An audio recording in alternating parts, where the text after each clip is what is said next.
Devocional Jovem 2025, sexta-feira, 10 de janeiro. Tema de hoje: Ele não era um Zé Ninguém. Este é o registro dos descendentes de Jacó, quando José tinha 17 anos, pastoreava os rebanhos com seus irmãos. Gênesis capítulo 37, verso 2. O livro de Gênesis, em seus 50 capítulos, apresenta uma narrativa rica e abrangente. Cada capítulo revela aspectos importantes da história da humanidade e da sua relação com Deus.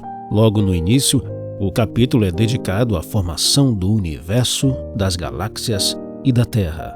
É como se uma janela se abrisse para contemplarmos a magnitude da criação. Em seguida, um capítulo é suficiente para contar a história da origem do ser humano, revelando sua criação à imagem e semelhança divinas.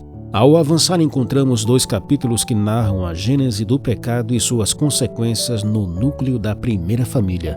Mais adiante são dedicados 4 capítulos para descrever o maior cataclismo global da história, o dilúvio, uma história marcada pela destruição e pelo renascimento.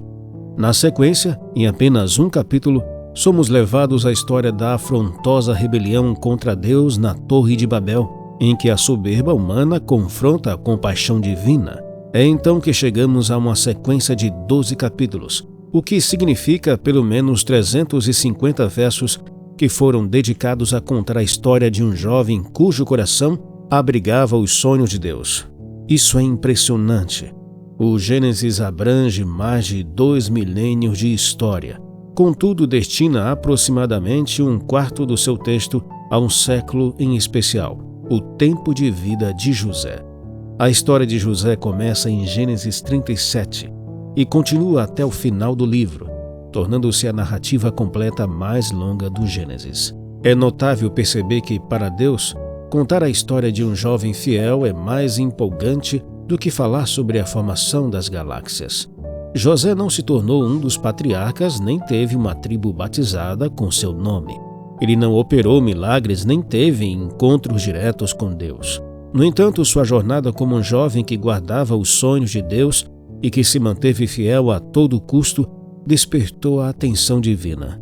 Não é à toa que a história de José, a sua fidelidade em meio à crise, recebe mais atenção do que a história da criação do universo, do ser humano, do dilúvio e da Torre de Babel juntas. Definitivamente, esse jovem não foi um Zé Ninguém.